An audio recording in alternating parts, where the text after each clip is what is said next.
and so I hope everyone's staying safe. Here at the museum, we are chugging along. We have, in the last couple of weeks, finished up our Rocky Mountain Adventure educator camps for the summer, which went well. We finished up sending out our Rocky Mountain Adventure crates to kids all over the area, where they were able to solve mysteries in the museum and learn to become a naturalist, and I think those went well. We just last week had our very short-term exhibit on the 19th Amendment guaranteeing women's suffrage here in the United States. And it was here only briefly from the American Bar Association, but a wonderful opportunity to have that here in our museum as well. And actually just last week, we loaded in a couple of brand new artifacts that we are pretty excited about. If you haven't seen them yet, we have you haven't, because half of the staff hasn't even seen them yet. But we have a 1926 Ford Model T in perfect working condition that is just gorgeous, and it's going to be a wonderful addition to our Way Out West exhibit. And we also have, from our friends in the Shoshone-Bannock Tribal Nation, we have a beautiful sage dress. So a dress actually made out of sagebrush, in the manner that has been done for hundreds of years, as well as a beautiful rabbit skin blanket. Will also be nice additions to our new exhibit. So, and then if anyone wants to learn more about those things, reach out anytime, but check our social media as well. We're constantly giving sneak peeks into that sort of thing there. So real quickly, some museum club business. Obviously, we have been somewhat sporadic. We've been going about every month or so, just once as of late, due to the uncertainty, as you might expect, not knowing sort of what's exactly is coming around the corner. And now I think we feel a little bit more certain that we are going to be remaining online for the next several months, probably at least through the winter here in Museum Club. And so that's going to allow us to put together a more set schedule of great Museum Club talks via Zoom and discussions. So look for that in the coming weeks. If anyone here is not on our Museum Club email list, please feel free to send me an email at PR, so just those two letters as in public relations, PR@museumofidaho.org. And we'll get you on the email list and let you know about what we have coming up. I'm also more than happy to receive your suggestions, and would love suggestions about speakers or topics that you would like to hear about or hear from. And bear in mind that the one wonderful thing that this pandemic brings us is the easier opportunity to connect with people who are nowhere near Eastern Idaho. And so the sky's the limit. Let me know and let us know. Let any one of us on staff know if you have suggestions, requests, etc., and we'll see what we can do. Also just always plain happy to talk. So reach out. If you're cooped up in your house and you want someone to talk to, send me an email. I'd love to jaw your ear off about what we're doing at the museum. And there we go. I see a question there. Yes, the email address is pr@museumofidaho.org. Thank you for the question, not .com. So, very good. So, without further ado, I would love to go ahead and give as much time as possible to the reason we are all here today. Fortunate to be able to have a discussion on the Black experience in Idaho with two members of the Idaho Falls African American Alliance. We have Dave Snell, the founder and president of that alliance, and we have David Porter with us. We had a third named Zach Tudor, and I'm scanning on my phone now, but I don't believe he's with us, but he has a good excuse. Zach was, as I understand, called away to business in Dubai right now. So he may join us, but more than likely than not, he is asleep right now. Hopefully he's asleep. But either way, Dave and David will be able to hold a great discussion with us here. So what we're going to do, I'm going to allow Dave and David each to introduce themselves, talk a little bit about their experience and sort of take the discussion in whatever direction they would like to. And then after they've spoken, we can go ahead and allow you, anybody in the crowd, to go ahead and unmute. I have several discussion questions that I am happy to throw out, but at any point, please feel free to pose your questions as well, or your discussion topics, to Dave and David.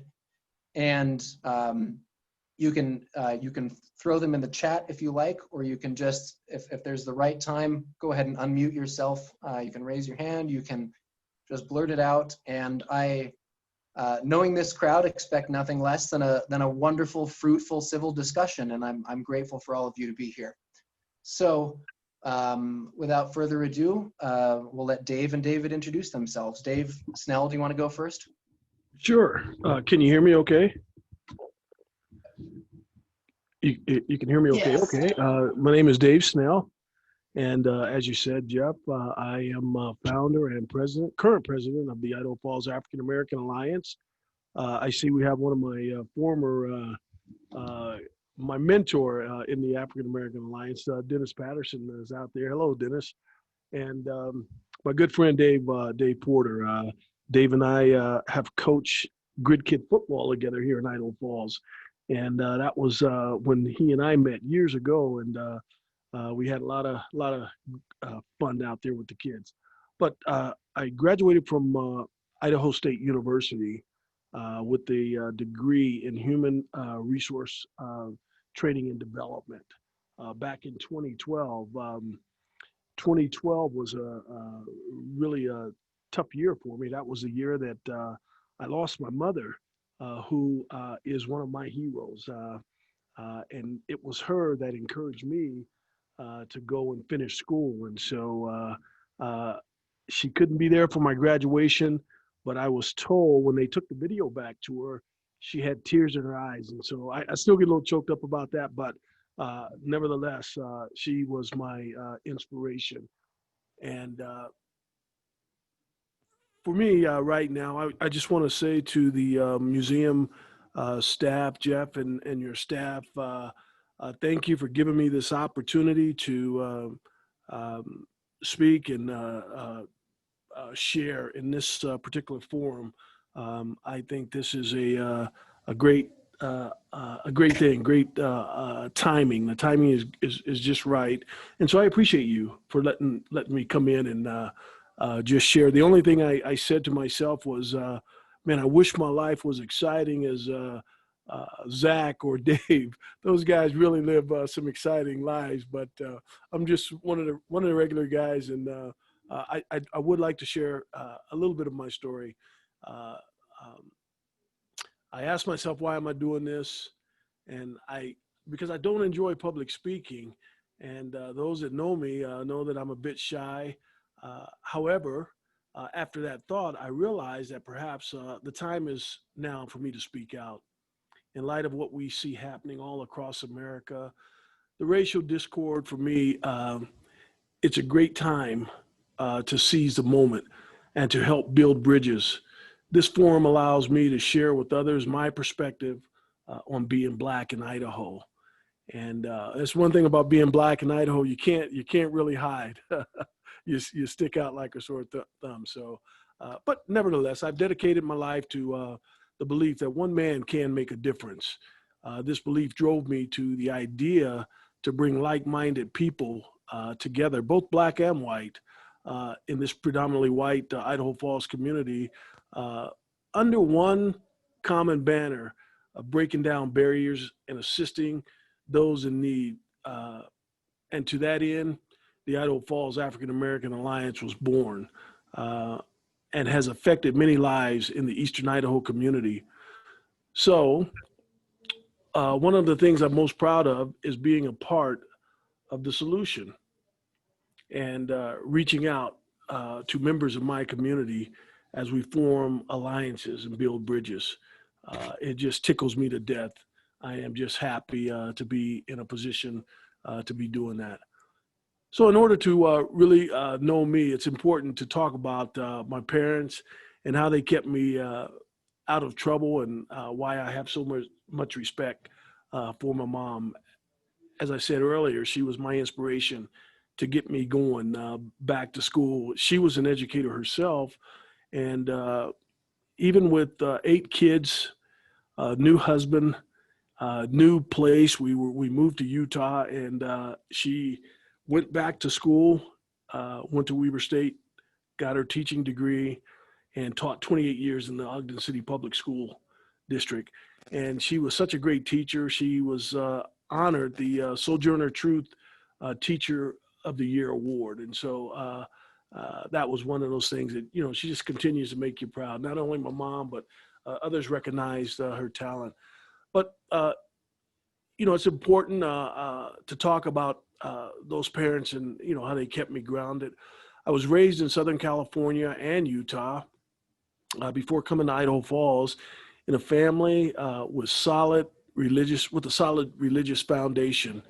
My mother had very strong values and expectations. And as a pastor for a stepfather, they certainly assisted in shaping who I am today from a young age. I was known as a peacemaker, one who actively wanted to avert conflicts.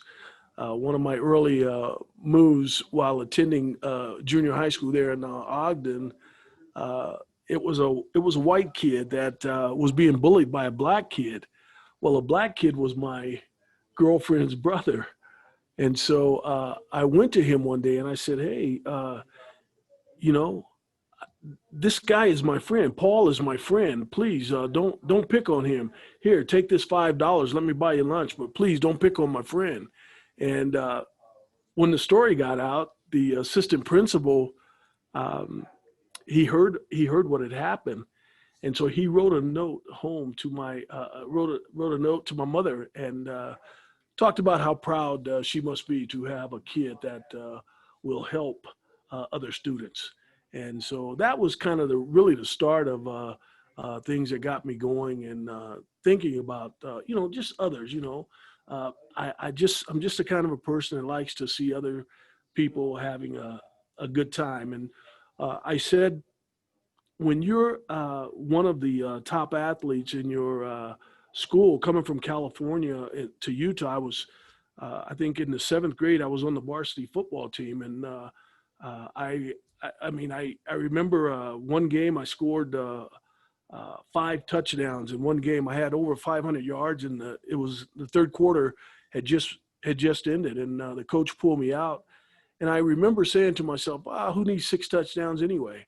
I was reminded of a book by Gail Sayers, and the title of the book was probably one of the first books I read was I Am Third. I Am Third. My friends are first, my family is second, and I am third. And I just remember that, and it kind of went along with the movie Brian's Song. And if any of you, if you haven't seen that movie, it's a great movie. Gail Sayers and Brian Piccolo, and it just gives you a warm feeling to watch that and see the adversities those two faced, but yet they were able to overcome those difficulties and teach other people, hey, we are no different from each other. You know, we're both we're the same. And a real powerful movie. But I kind of always thought about that, had that movie in the back of my mind. And so I realized that at a young age that you have to use your abilities, when you have that opportunity to say something, you have to do it, you know. And so as one of the popular athletes, I stood up for a lot of the students. And even in high school, we had issues in the high school there in Utah where I grew up. And again, being one of the top athletes there in the school, I formed a group that taught the other students about Black culture, and we united as a group and allowed people to come and share and ask questions, much like we're doing now. they asked questions, and we formed what we call was the Black Student Union. And it was just a group to let others know that our vision, our mission as Black students was the same mission that the school had. And you could not participate and compete in the sports unless you had that same mindset as a school. When you represented Ben Lomond High School, we were Scotties. We were not black, white, brown. We were Scotties. And that was we made a lot of fun out of that. We wore kilts, and you can imagine a bunch of high schoolers with kilts, and so all the things that you can imagine, we did those things. So I don't know that I was quite the choir boy, but when I finished my junior high year there in junior high, I was awarded a plaque for Outstanding Boy of the Year, and that trophy meant a lot to me because it said that out of all of the boys in the school, Dave, you were outstanding. And so and it was not much different when I went to high school.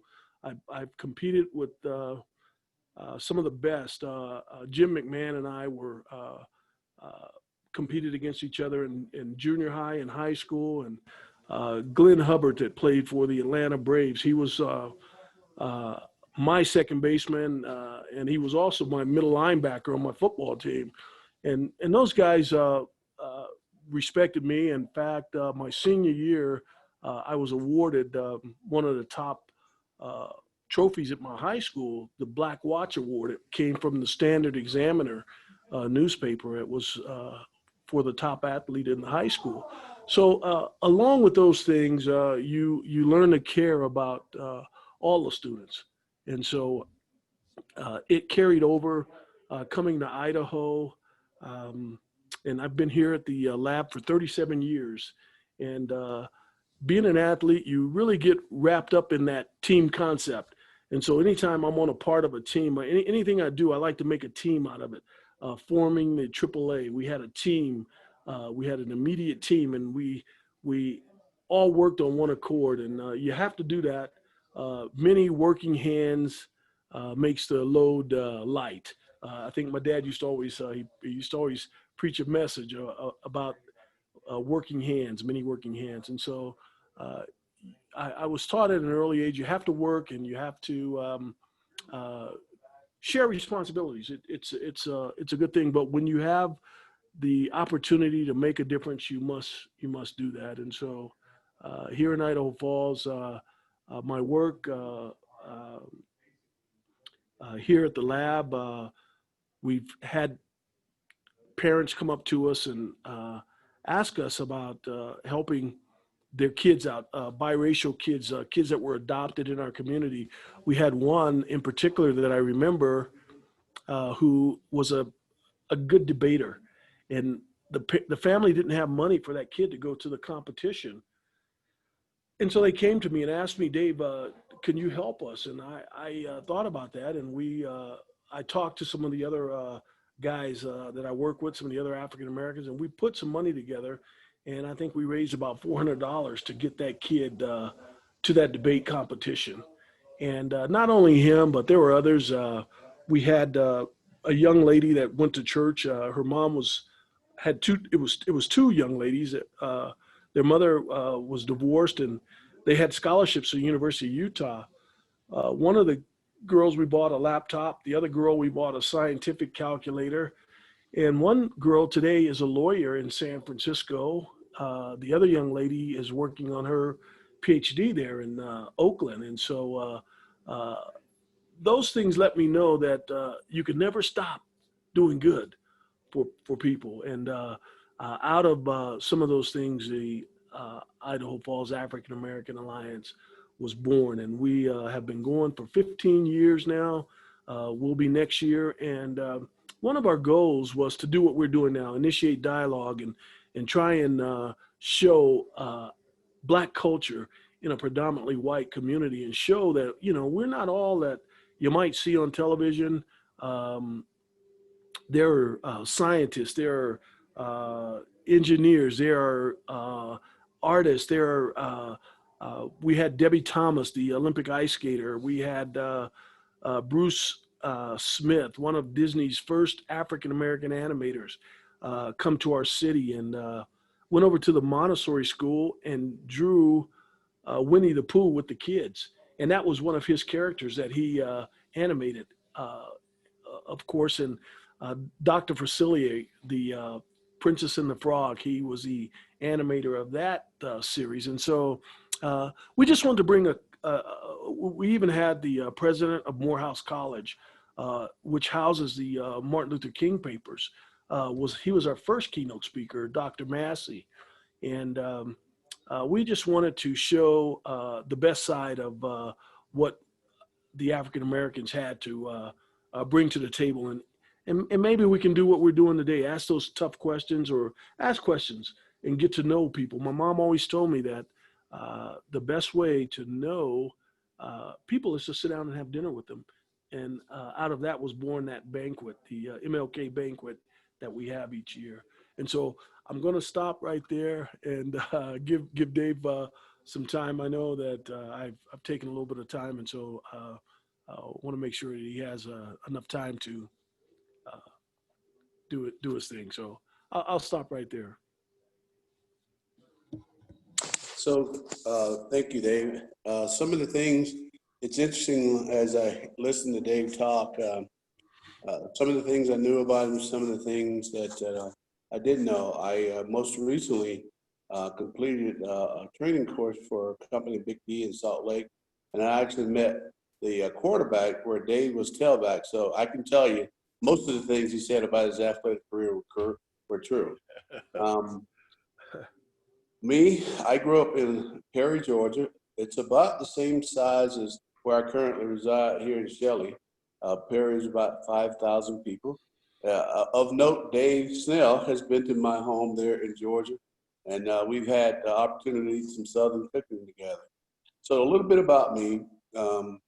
It is interesting. Yeah, there's a stereotype that all black guys are athletes. Well, Dave, you and I are probably going to hold to that truth, because I too was our best athlete in high school, school class president, all of those things, all American and those things as well. So, but I want to talk so much about those items. I did decide when I was in college, I was surprised, a class I got going on now, one of the guys mentioned that I asked him what his hobby was. He just recently graduated from Idaho State. He says, ping pong. I go, really? Ping pong's still a major in college? He goes, it's not a major. Well, when I was in college, that's what I majored in. And after a year with a 1.6 average, they kindly asked me to do something different. And to do something different was I joined the Navy and became part of the nuclear power program. Having grown up in a small southern town, I really didn't know much about Idaho. It came to the point where we were in Orlando, Florida. My son Jamal had been born. I got to stay there for 6 weeks while he became 6 weeks before he traveled.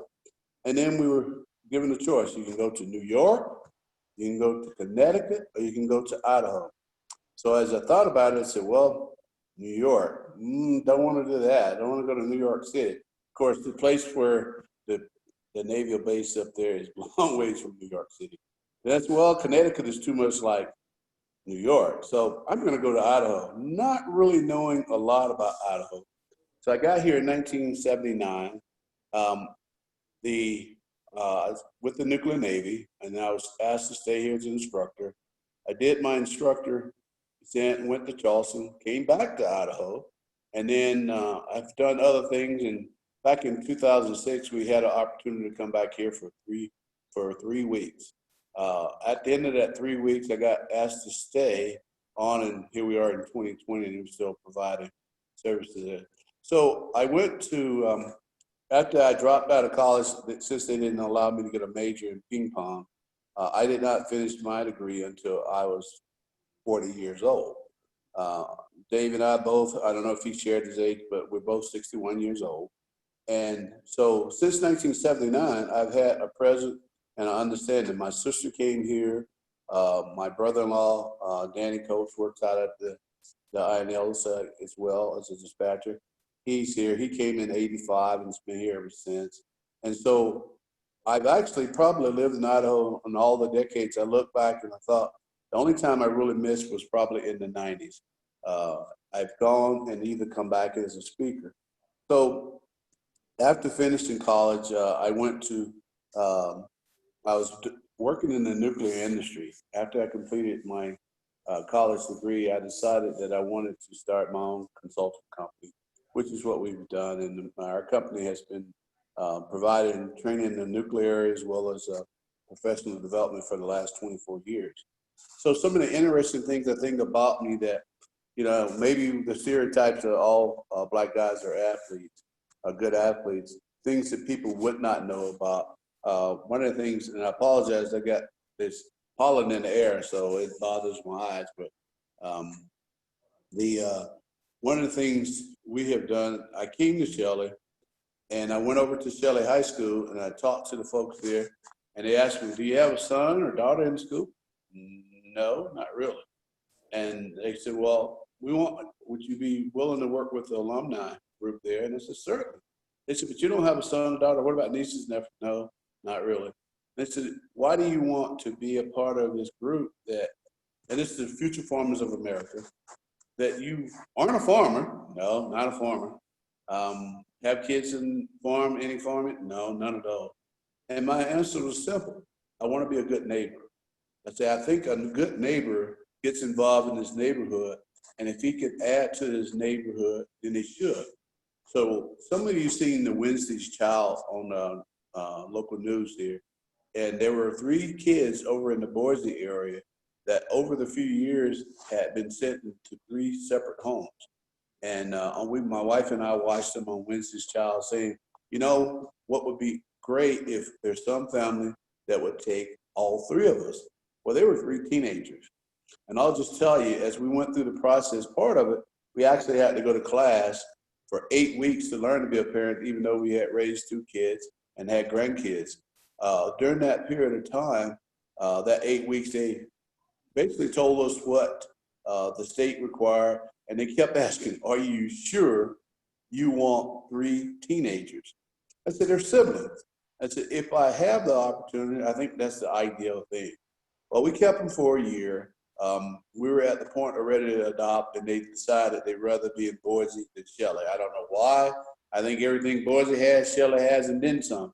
But so Dave and I, over the years, we definitely kept in contact with, and many of the things he does with AAA, he goes, Dave, I need some money. I say, yeah, Dave, you always need money. And it's never for himself. I've never heard him ask a single time for himself, but one of the things that most recently, as I said, he only talked about a few of the things, but most recently we participated in the backpack for the kids going back to school over at the YMCA. Dave was like, well, yeah, they need, and so, well, how many do you need? He goes, well, I don't want to be greedy. And so we got together and we put together that program where the kids that would not normally have a backpack were able to get that. Computers, there's a number of things that Dave has been the starting point of providing back to our community, because I told Dave the same thing. I just want to be a good neighbor. I think that's what we should be. And so as we go through it, I think I've had some interesting experiences. Dave says we have an exciting life. I'm not sure about exciting. He has seen some of the pictures on Facebook. I have had the opportunity to bite a Bengal tiger's tail. I have had a chance to walk across one of the suspension bridges in the Amazon. I have had, and by the way, none of these things I wanted to do. My wife talked me into all of these. In the Amazon, I can go through the list of things that we've had to do as far as life. But, you know, when we get back, I always try to make sure that we look to see what people can we help. Dave can tell you, I just spent 2 years ago, I spent about 4 weeks in the Philippines. And right now, if you have an opportunity, Google the Philippines. They just went through an earthquake. But with this coronavirus there, the government there, they're literally prohibited even from coming outside their houses. And one of the unique things they've done, though, they're trying to preserve the Philippine culture, is kids under 21 are not allowed ever to go outside. And so if the kids are outside, they will literally come arrest the kids and the parents. I'm not sure how that all works. Obviously, I don't want to get into politics, but the point is, when we have opportunity to help, we want to do that. And as Dave said, I think this is a great opportunity. I'd love for folks to go, what do you think about this? Not, what do you as a black guy living in Idaho think about this? What do you think about this idea? And I'll give you an answer. As I said, you may not like my answer, or you may not think my answer follows what you've seen on the news and the television, but what I will give you is a genuine, honest answer to your question. So as Dave said, if you have questions about a particular thing, I'd like to defer anything else I'll say to allow you to ask those questions. And I really don't think there's anything off limit for as far as I'm concerned, but we'll see. So I certainly appreciate the opportunity that you're giving us in this forum to at least share our ideas and values of what we see while we live here in Idaho.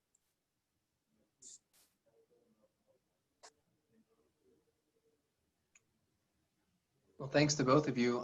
Like I said, I've got some questions here that I could throw out, but I will yield for just a second to see if anyone else wants to go first.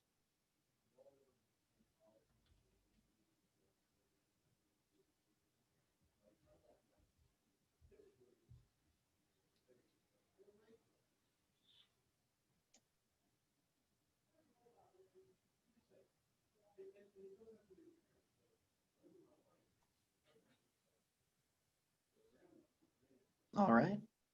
Well, we'll get going. So, and I think David, oh, okay, there we go. We have a question over chat. I don't know if everybody saw that, but the question from Laura says, are there places in Eastern Idaho that you will not go? Dave, if you don't mind, I'll take that first off. Okay. I am very cautious about going anywhere there's off in the remote areas in Idaho. Most of the people I encounter go, we never have those thoughts. The problem is now, because America, people move from area to area. It's no longer the folks that I knew back in 1979. They're folks from all over the area. So I am definitely cautious about going off-road areas, especially by myself or even my wife and I. I'll tell you, growing up, I used to have the idea I never want to go through Alabama and Mississippi at night. And one of the examples of that occurred, I was in Tennessee. I was in my Navy uniform. I was going from Orlando. I was going from Chicago, Illinois to Orlando. I'm in uniform. I have my military uniform. We, at this era of time, traveler's check was the thing that people had. So the military gave me my pay and traveler's check, but many of the hotels and gasoline stores would say, you can't use traveler's check because it's too easy to steal them. You need to have cash. So my wife and I, we go in the bank, we stop in the bank, and we go up and we say, we'd like to cash in some cashier's check. And the cashier there goes, how much do you want to cash in? Excuse me, I said $200. And so there's a pause. She didn't provide the $200. She goes back and gets the manager. And the manager comes out, introduces himself, and says, well, why do you need $200? I said, well, we're going to be traveling, and there's places that don't take a traveler's check, so I'd like to have some cash. He says, well, why do you need $200 in the middle of the week? So those are some of the experiences in my life growing up where you go, my wife and I got in the car because, Dave, you and I are considered big guys. And the other thing does not say you're big black guys. So we realized that. My wife and I got in our car. We went to the next town, and he goes, well, we'll give you $50. And I said, well, thank you, sir. We did not take it, and we left. What was interesting in that conversation, too, he goes, well, do you have some identification? So I'm in a military uniform that says Porter. I have my military ID that says Porter. I have my driver's license that says Porter. He goes, do you have any other identification? And I said, well, I just happen to have my college ID from when I was majoring in ping pong. show to them that still didn't satisfy. He goes, well, I'm not really sure who you are. I gave him my command. I said, you can call my command and clarify. So long answer, I'm cautious, even in Eastern Idaho, because some of the folks from Tennessee could be those folks. I'm not so sure. I'm concerned with the people in Idaho as opposed to people from Tennessee or Mississippi or Alabama, but there's no way I can know. How will I know that they're from Idaho or they grew up in Tennessee or Georgia or some of the places where those issues I would be concerned. Your turn, Dave. Well, you said, I think the question was Eastern Idaho. Right. And so I laugh when he said that, because I did go to Spokane to watch the NCAA tournament. And my first time up there, me and my brother, we had a cousin that was playing for Michigan State. And so I wanted to go up and watch them play. That Michigan State doesn't get this close. So we go up to Spokane and we go through Coeur d'Alene. And my biological brother's also a big guy. And we get out of the car to get gas. And we saw some guys come in the store with tattoos on their head. And when they came in the store, they were talking about Dr. King and how they were saying some not so nice things about Dr. King, and they were saying it real loud so we could hear. And I just thought that, my goodness, man, I'm in Coeur d'Alene here, and I am not so sure who these guys are, but they weren't intimidated by my brother or I. And so I told my brother, I said, hey, man, let's just get our gas and get our snacks, and we'll get out of here. Let's don't mill around. And so we kind of laughed at that. But I love to go fishing here in Eastern Idaho. A lot of times I'll get up early in the morning and do it. And so my wife is still asleep, so I won't bother her. I'll just get up and go. And I went up to Ryrie, and I walk way back into where the creek comes in, and I get around the corner, and there's some guys that had slept out all night there, and they had beer cans, and they were drinking and shooting the beer cans. And I thought, oh my goodness, I better get out of here. And so I turned around and headed out, before they got a chance to really get a chance to see me. And so another little nervous time, but I really don't, here in Eastern Idaho, there's no place that I probably would be afraid to go. I just make sure that I let people know where I am now. So.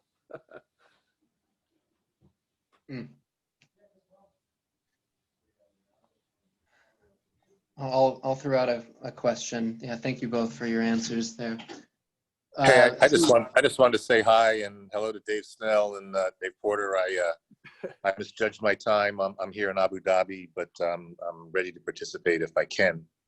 Sure. Hey, Zach. Good to have you here, Zach. And we were told it was Dubai, so we've been lied to. You're in Abu Dhabi. Thank you for being here, Zach. We appreciate it. Zach, would you like to take a minute to just introduce yourself? Sure. And I can't see, normally I can see my own picture here to know if I'm pointing it at the right place or not, and I'll work on that while I'm here. Oh, there we go.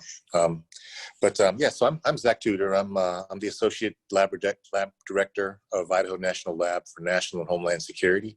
I've been here for about 4 years. I came from the research and development industry. I've been working with a company called SRI International, an R&D firm out of Silicon Valley, and 20 years in the Navy. I was an enlisted submariner before I got commissioned. And I've been a cybersecurity professional for many decades now. So that's my major strength and passion. And although I've worked for I've worked with different national labs over the last 18 years, I was really excited about the opportunity to come and work at INL. And so I kind of jumped in. And I will say this because, I know that, Dennis, mentioned another, book that he was writing, and if he could mention my name. When I had the discussion with my wife about potentially moving to Idaho, one of the things I said was that, all of my career, we've always either, looked for mentors or looked to be mentors. And you look for someone in that position. And I said, if I don't take this job, I don't know that anyone will. And they will never see a Black man in a position of leadership at INL for quite a long time. And so I don't talk about that, most times. I think this is probably the first week I've mentioned it to anyone other than my wife 4 years ago. But it's it's responsibility I think a lot of us feel that have been fortunate enough to get through the systems. Some folks will say that I'm 10 years too late. I could have done this job a long time ago, but I didn't have a lot of the opportunities, but I made the best of the ones that I had.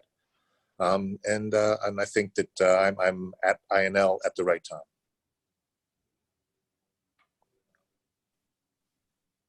It's wonderful, wonderful to have you here, Zach. Thank you for joining us, and I appreciate it. I'm sure it's an ungodly hour where you are right now in Abu Dhabi. Yeah, it's been a bad trip anyway, so I figured, what the heck. I'm sorry to hear that. Okay, so let me throw out a question to the three of you, and anyone is welcome to chime in. So based on your experiences here, what would you say, and maybe you've had occasion to respond to this before, what would you say to somebody who says, well, we don't have these sorts of racial problems in Eastern Idaho, or we don't have racism in Eastern Idaho? How do you respond to that? It's naive if someone believes it, or they're lying, or they're just trying to get past a certain point. Racism exists, overt, covert, and a lot of even well-meaning people don't understand some of the things that they may do or say. Some are very benign. They may hurt us a little bit emotionally. It's better than getting beaten up or shot. But there's a lot of understanding that has not happened. And this time of our history here in the country, I think this is a great learning experience. I hope that we do, as a nation, learn more. I don't think that we'll solve all of the issues that are happening right now, but I think that it's another great step. Jeff, if I might. Jeff? Yes, go ahead. Okay, so this is Dennis Patterson. As Zach just alluded to, I'm in the process of, in about 2 months, I'll be releasing my second book. And the book is called Black Pearl, Living Black in Idaho. And one of the reasons I'm writing the book is to address that question. A commonly heard expression in Idaho Falls is, there is no discrimination. And so I ask the question, well, why do you say that? And the answer is often because I don't see it. So part of my writing the book is so that people can see it historically, meaning when my parents came out in 1946, and even more recently, a month ago in a restaurant where repeatedly the server would not serve me. And in fact, when the white person came to the booth, they got immediate service. And so my point is to help people understand it, to see it, and maybe even emotionally connect with what discrimination is like here in Idaho Falls. And along with that, one of the big things here in Idaho Falls is the issue of white privilege. So it may not be necessarily racism or discrimination, but there's a lot of privilege that comes with being white in Idaho Falls. For example, senior leadership. Zach was the first African-American senior manager at the INL in 16 years. During that same 16 years, I don't think they didn't have they did not have an African-American in the human resource function for more than about 6 months. They would recognize Black History Month on February 26th or February 28th. Well, for 2 years running, they did not even recognize Black History Month. So there's an opportunity for us to learn in our community. I would even offer in our churches, and certainly in our companies, that there are obstacles, there are challenges, and the only way we're going to change that is by recognizing the truth, facing the truth, and then working together to make it better. And I believe my book is going to be very helpful in helping people move down that path. Thank you, And, Dennis. and, so- and please- Dennis, I did just want to ask you, if Idaho is the gem state, why didn't you call it Black Gem? Actually, I put that question out on Facebook, and Black Pearl just sounds better. Okay, Makes for a better book cover. gotcha. Dennis, thank you for speaking up. And when you have your book done and ready, please let us know at the museum. We would love to read it. We would love to stock it, and do what we can to make it available here locally as well. Thank you. I will do that.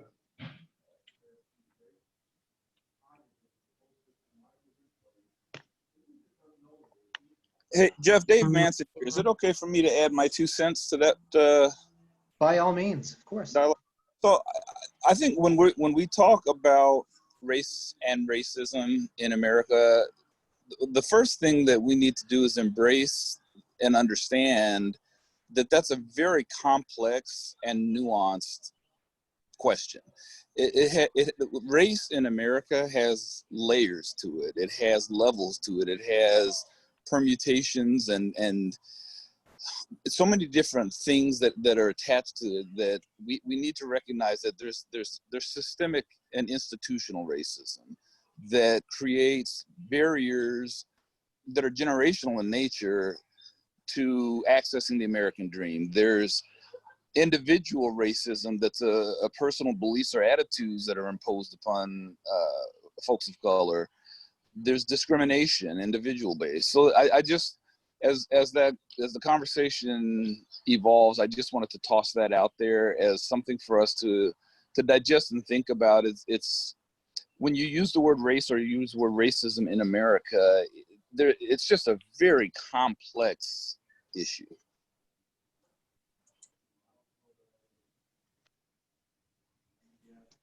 Looks like we have some. Oh, I'm sorry. Oh, sorry. I was just saying that there's some questions in the chat. Yeah, go ahead, Ashley, if you'd like to, well, actually, go ahead, David, and then Ashley, if you would like to read off that question after David speaks. Well, I was just going to share something that happened after we had the Black Lives Matter march here in Idaho Falls. We marched with the police chief, and we had the mayor out, and we just kind of, walked down the street there to the park and had some speakers. But when I got back to work, some of my coworkers heard that I had taken the day off to participate in this march. And just to show you how a lot of times people can say things without words. When I came back,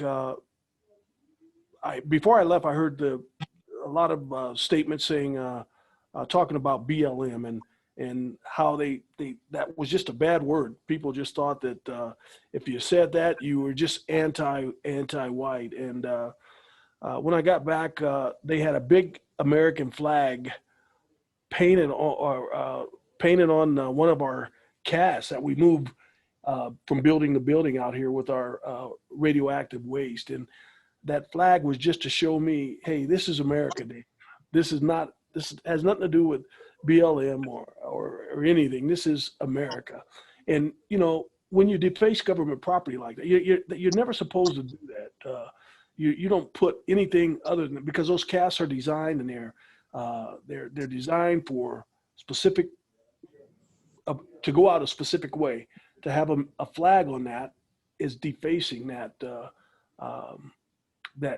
cask. And so they were just trying to let me know, hey, we didn't appreciate you walking in that march. But and they didn't say anything for me for that whole 4 days shift that I worked. And it hurt me a little bit because I thought these guys at work really knew me and know that I don't have any racial angst about anybody. I love everybody. And so for them to kind of do that without saying anything really kind of stuck me a little bit there.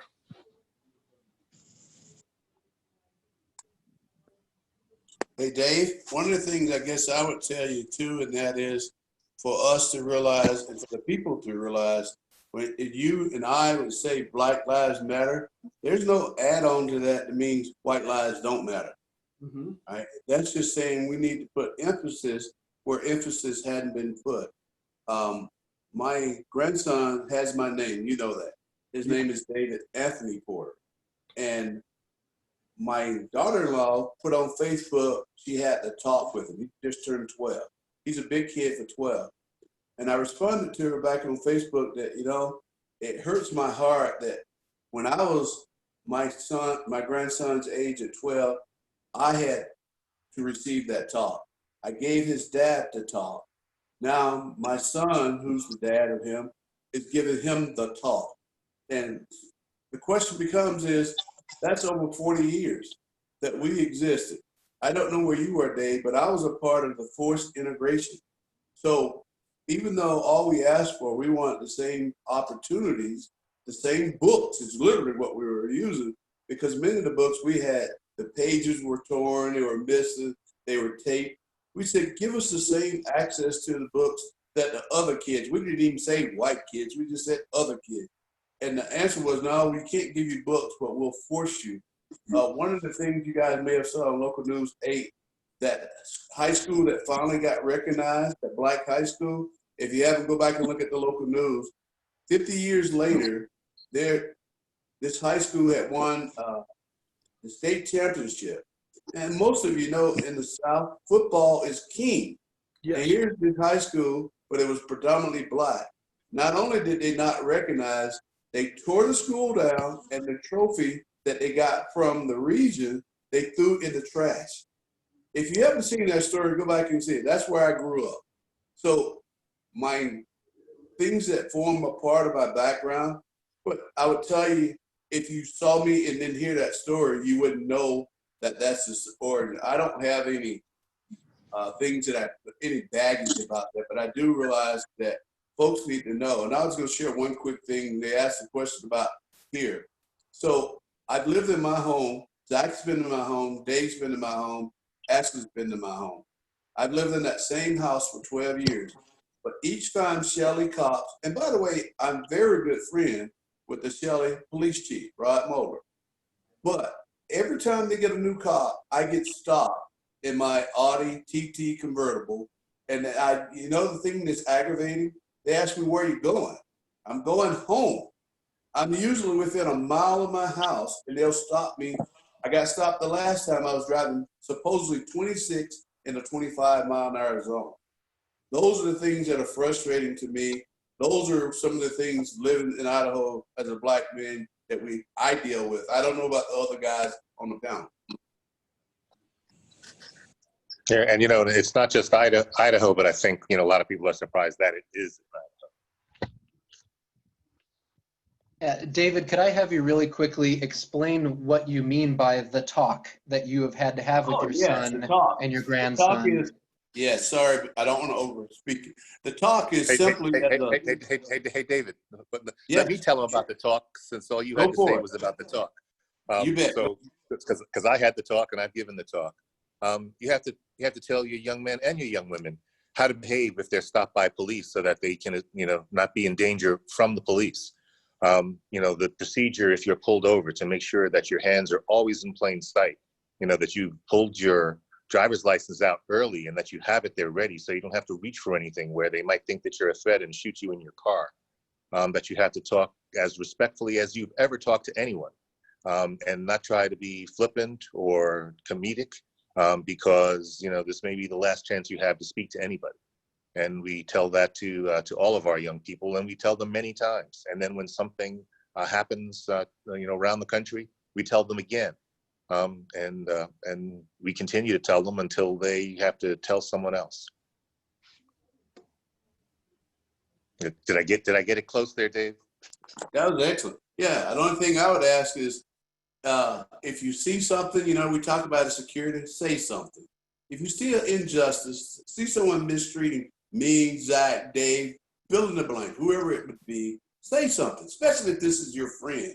That my deepest regret was when I watched the George Floyd thing was those other 3 cops. The one guy is a bad guy. I don't care anybody's book, he's bad. Well, the other 3, well, I was afraid for my job. You can get another job, but the man can't come back alive. See something, say something, and do something about it. Don't just sit on the sideline and go, that was really a bad thing that occurred. And I would say that to all of our friends, neighbors. You see something, say something about it, or call somebody who will say something about it.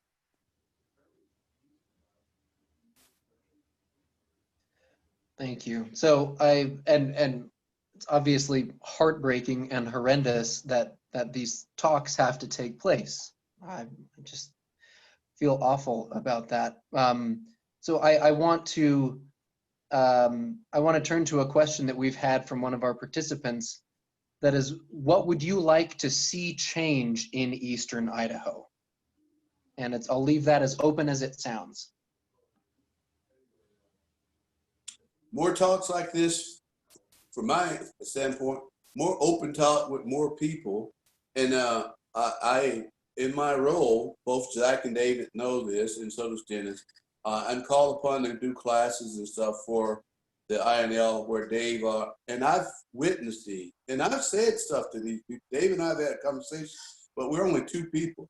It would certainly be a far lot better for whoever would listen to this recorded in this video and say, you know, to their neighbor, you work out at the site. Have you ever seen that? Well, you haven't. Well, this guy, Dave Snell and David Porter talked about this, and Zach. Why do you guys treat them that way? Zach and I both are veterans. He was a Samaritan like I was. So we thought we did what was right to show that we love this country. But yet, look how we're treated. And the bad part of it is, it might be, you said, well, if somebody was a card-carrying NRA person, I won't know that unless that person shows me that card. I can't hide the fact that I'm blind. There's nothing I can do. So if they have a issue or a problem with me, then there's nothing I can do about it. I will mention Mayor Casper. Rebecca had myself. I was on a panel with all the police chiefs and all the different heads of police in the Bonneville County, Bannock County, and Bingham County. We did it over at the ISU campus there. And here's the question they asked me. They said, so what's your greatest fear? I said, be stopped. And the cop that stops me looks at me and goes, well, you obviously, without talking to me, of course, looks at me and says, you obviously are one of those people that support the Black Lives Matters movement. And the question I asked, so what if I do? What have I done wrong? Why are you stopping me? And the thing is, because of the talk, that's where it comes into place. I know better than that. I may have that thought for a minor second, but if I think my best chance of survival, that is my ultimate fear, to be stopped out on a lonely road by one of those folks that go, oh yeah, for some reason they mistake Dave Snell and David Porter, or mistake me altogether for somebody else they thought I was, and they take action against me even though I've done nothing other than, you know, down south we say driving while blind.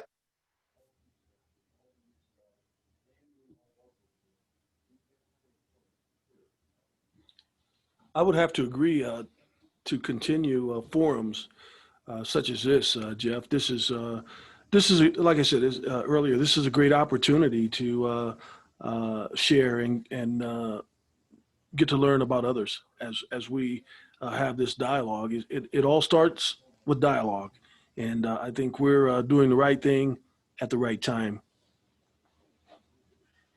Jeff, may I ask how many people do we have online today? There have been 32 total. Okay, that's a start. It is a start. And, you know, as mentioned, I don't know if you heard that, Zach, but we are recording this session too, and we are going to make it available to the members of the museum, which number and many more hundreds than that. Absolutely. And also, the program counts how many people have dialed in, and I see a couple of places where there are 2 or 3 of us listening. So it's just a few more than that. Jeff, is it all right to ask a question out loud? I'm not good at typing it on the chat line. Of course. First, I'll throw out 2 questions. One to Zach. First off, thank you, all you gentlemen. And I'm originally from Texas, so Mr. Porter, I appreciate you talking about driving while black, sleeping while black, walking while black, or having to have a green book to know how to get around in the South. But Zach, I'd like you to maybe expound with all of your authority, your position, that I'm sure there's been an occasion when you walked into a place with just your shorts and a t-shirt on a Sunday afternoon or a Saturday afternoon, and walked into an establishment and you've been treated totally different and like disrespected and not honored for the position you hold? That's one question. But I'd like to touch all of you gentlemen on something Dave Manson mentioned. When he was talking about racism, as a white person, I know very well that racism exists in Idaho because I see it from the other side.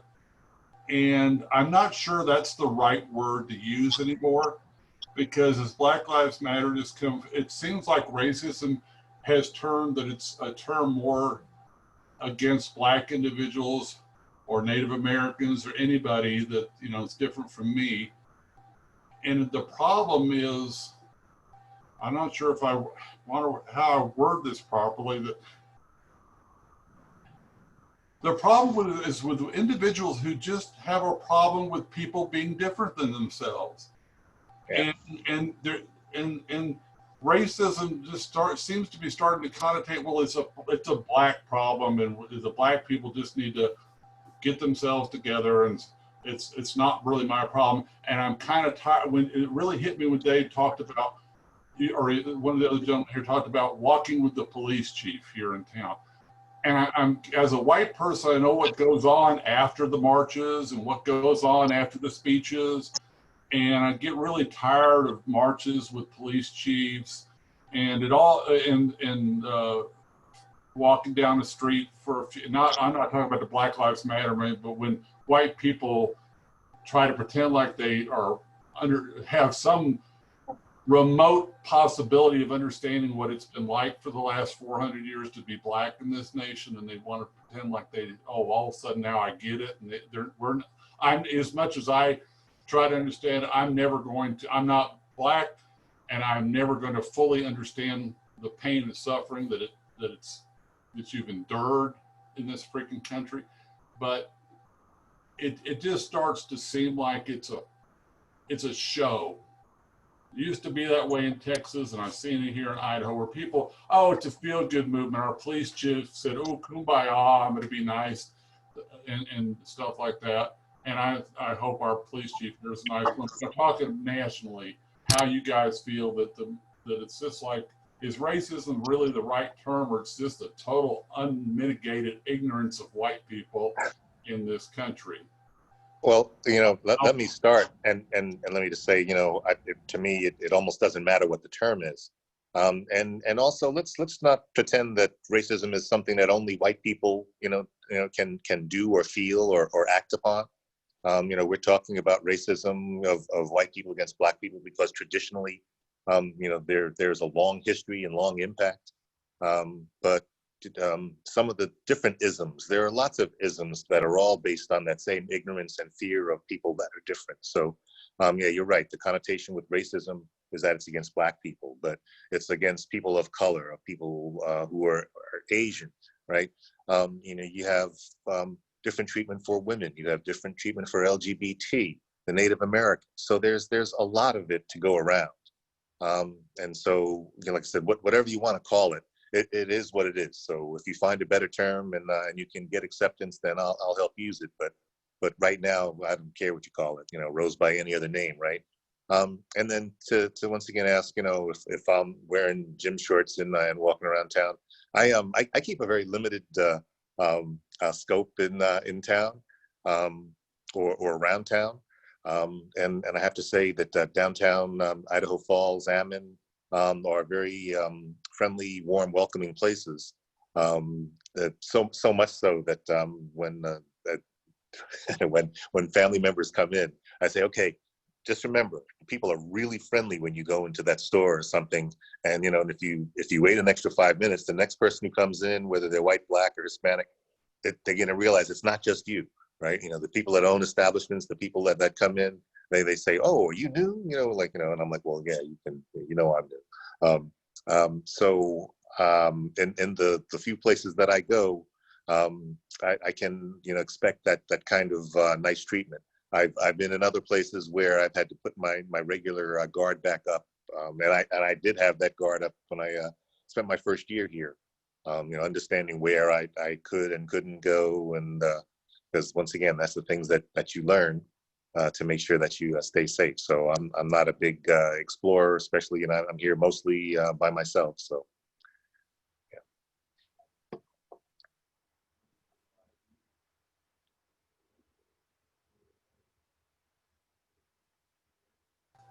Thank you for that, and it is true, because I know people here. With my wife and I would go down to the Fort Hall Reservation a lot, and I've talked to numerous people here that have lived here their whole lives, and some people that are a little new, and they will not go anywhere near there because they've literally said in my face, "White people shouldn't go down there. We're not welcome."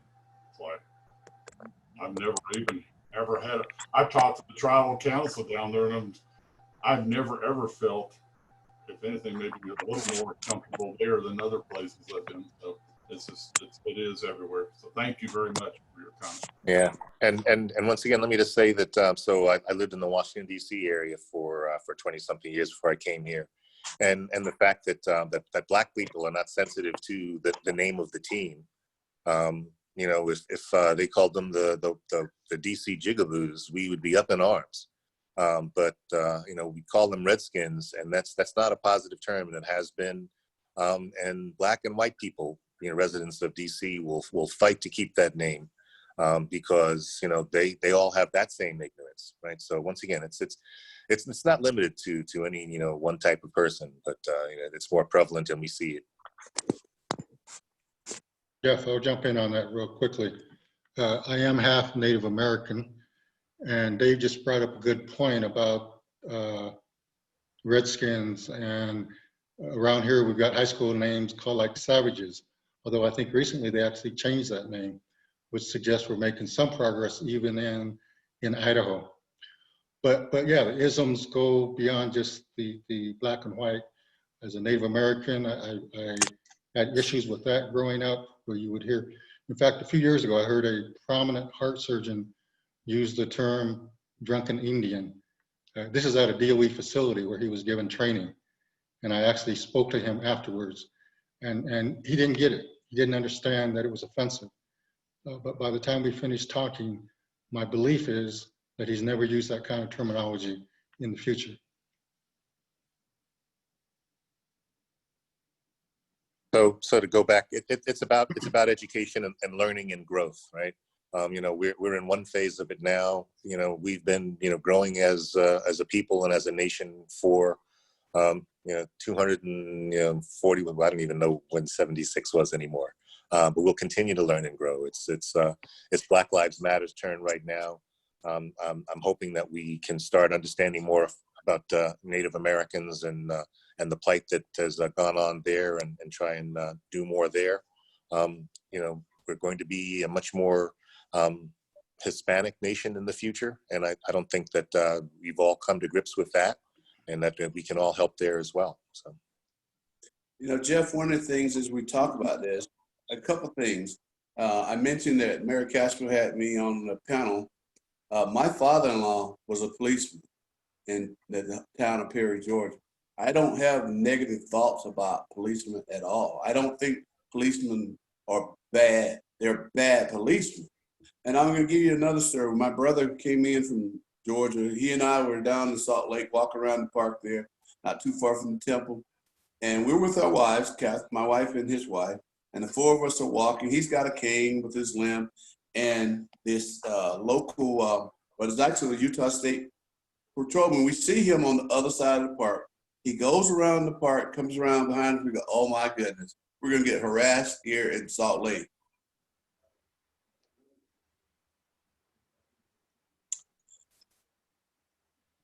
It's emotional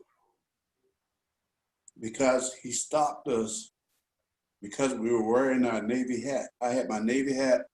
He had his Army hat on.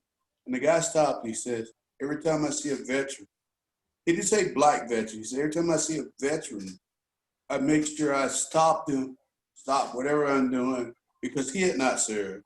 And yeah, so there's not a case where Dave and I, and I don't speak for Dave or Zach or any other, or Dennis or Dave, that we're saying white people are bad.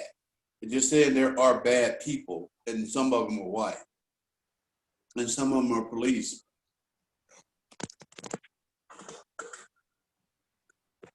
I have a thought to piggyback on Zach and Dave Manson. Education of history is so important, because when Dave was talking about systemic racism, you know, I don't have a concept. I mean, I hear about redlining and I get that, but there's so many other things. There's a show on CNN on Sunday nights, W. Kamau Bell, United Shades of America. And a couple of weeks ago, they did one on Black farmers and how they're discriminated against by the Department of Agriculture. Like, there's a Black farmer on this side of the road and a white farmer on this side of the road, and they both need money, loans to get bulldozers to bulldoze down the trees to grow pastures. The white farmer gets his, but the Black farmer, for whatever reason they can make up, can't get it. And I mean, that's just like, what? You know, that's crazy. And so I think that's a lot of people just need to, and I know I don't get it all. I mean, it just is very frustrating. It's same with education, you know, the books,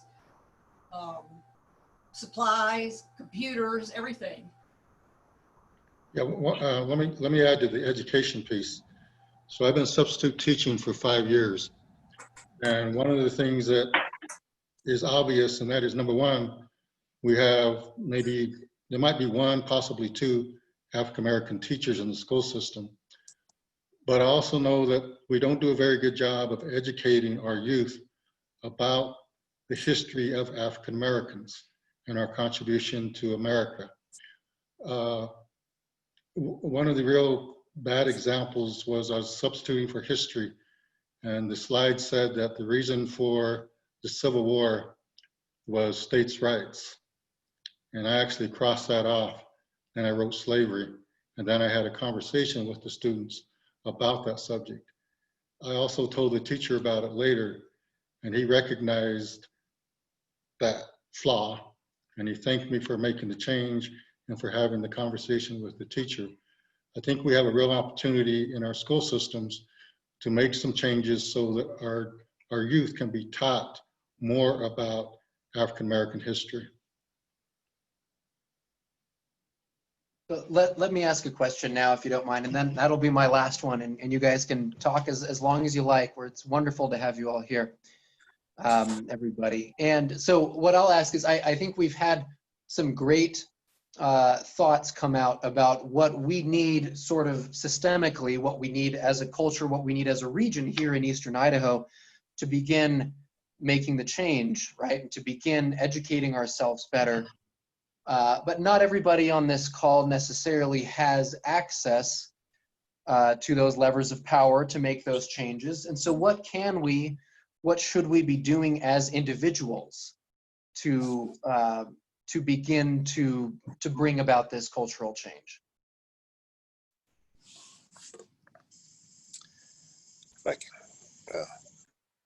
Well, I think you're, you know, by being here and participating in this, helping to organize it, bring us together, that's the first step, and just keep stepping. You know, it's a long journey.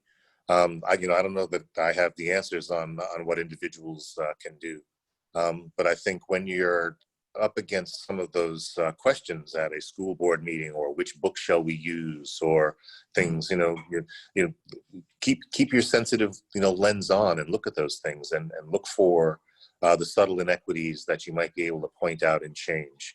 You don't have to make a dramatic contribution today, just little contributions every day. If I may piggyback on that, one of the things that I think has been a thread between everything that Zach and David and Dave and Dennis have had this dialogue today is the fact that the dialogue itself is an important part of that the answer to that question. And I would encourage folks, Colette had said, I'm clear on what all of the things in African American history that I don't know, I would encourage folks to, especially during this time of pandemic when we're all isolated and so forth, to do something like I'm doing. Eddie Glaude, who's a Princeton professor of African American history, he's an MSNBC contributor as well. He wrote a book recently called Begin Again. I think that's the right title. At any rate, it's a study of James Baldwin's writings, and the thread that runs through it is the history thread, the importance of understanding history in our country. Anyway, I've organized an online Zoom book club that will be meeting at the end of this month, and a few folks in Idaho Falls have bought the book and will be joining in that conversation. And just, I think, what we can do as individuals to continue the dialogue and to continue to educate ourselves and to have these conversations and be willing to confront, difficult truths, and to be willing to have difficult conversations. I think that's all a huge part of the answer. Yeah, I would agree with both of those thoughts, but then I would add that we need to then take the next step from dialogue to action. Dialogue creates the understanding, the awareness, then we need to start taking actions, and it can range from running for political office, running for the school board, joining a organization like the African American Alliance, or the recently developed Citizens Accountability Advisory and Public Safety Committee. There are lots of tangible things that we can do, but we want to continue the dialogue and discussion, but ultimately that's got to lead to action. Hey, Jeff, let me say this too. One reason that I was excited to have Dave and Zach here on this call. They've both been in big cities, and they've seen they've been to museums and libraries back in their cities. And I think one of the things I would love to see, and I don't know if it'll happen. All those guys out there that know me know that I would love to have. It's a whole new generation of kids coming up. I would love to have them have Dr. King's daughter here in Idaho Falls to give us a history lesson on what happens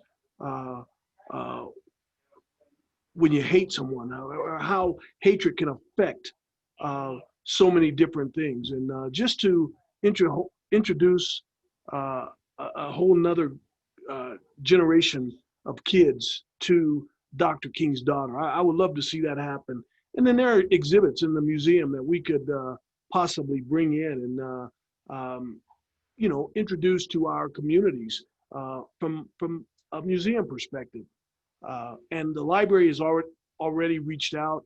They want to set up a section of books, African American books for kids or the community to come in and read and learn about African American culture. So those are things that I see that immediately affects the things that the African American Alliance can play a part in.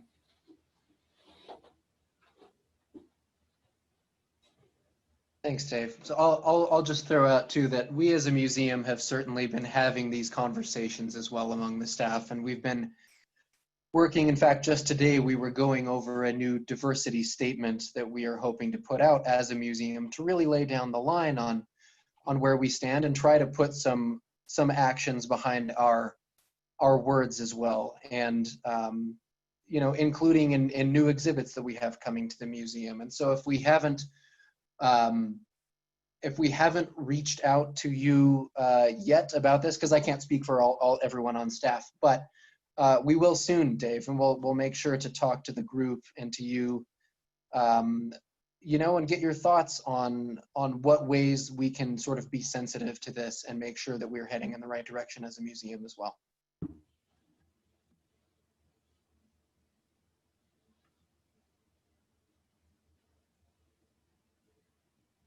Jeff, if I could just take a moment, I wanted to thank everybody for participating, but you gentlemen of color, you have a huge responsibility. It has to be taught. You have to be taught to hate and fear, and you have to be taught to love and to trust. And just having you in this community is a big asset. I'm from here. I was taught as a youth from a lot of different directions, and some of those things are not things I'm particularly proud of. And through travel and my experiences in the South, Georgia and Florida, and some other places, some of these local people, it's unfortunate that they don't travel. If I could take just a moment and quote Mark Twain, and I don't want to bastardize it, so I'll read it. Travel is fatal to prejudice, bigotry, and narrow-mindedness, and many of our people need it sorely on these accounts. A lot of the white people in our country have never known what it was like to be a racial minority. They've never been in that position. And one of the things that I have to share is I've been in that position a lot. And every time, though it was uncomfortable at first, mostly for me, it was always a positive experience. It was made a positive experience by people of color. And I wish that more white people could understand that and cross apply. So, sorry, Yeah. I didn't need to take up too much time. Yeah, I think that part of that issue, though, is that a lot of people travel and they go, oh my gosh, you know, this place is nothing like home, and they don't really take anything away. You know, I've been overseas, you know, and you know, the old book, The Ugly American, and I've gotten by more on a smile and just admitting, yep, I don't speak French. You know, can I have one of those? And right next to me, someone is just getting in an argument because the person doesn't speak English, and they just go on a tirade. So you have to have your mind open as well. Mm-hmm. I want to be cognizant of everyone's time here, and I'm so appreciative of the wonderful thoughts that have been shared. But I would like to leave the last words with Dave, David, and Zach. If there's any sort of parting thoughts the three of you would like to give us, and then we'll just sign off and say goodbye after that. I can start you off. As I said, be a good neighbor, say something, do something. Don't just sit there and watch what's happening when you know something's wrong's going on. Thank you. I certainly appreciate you giving me the opportunity to participate. You know, I just like to say that I really appreciate, and David mentioned, you know, there's a lot about you know, our history that I don't understand. But you know, at this point, I'm interested in making a better history, despite the history. So that's me. Yeah, and you know, for me, this is what I had envisioned years ago. Just dialogue, and I think I shared with Dennis when we were writing our mission statement. One of the things that we said is that we wanted to be a standard in our community where we can initiate dialogue and have people come and ask us questions, and we can just interact. And so I'm so excited. If you could see me, you could see the smile on my face. Again, Jeff, I thank you for allowing us to just to have a small input in this forum, and I appreciate you, man. Thank you. Well, thank you all, and thank you everyone for being here. We will send out the recording to museum members and others soon. If anyone missed out on the email, it's in the chat. Send me an email sometime, and if you'd like to get on the list, and we will have more wonderful discussions like this again, and hopefully a discussion with you again, Zach, David, and David. This was wonderful. I think we could do this every year at least. So thank you all very much. Thank you. Hey, thank you. Thank you. Hey, good night. All right, Zach. Thanks, man. Good night. Hey, take care.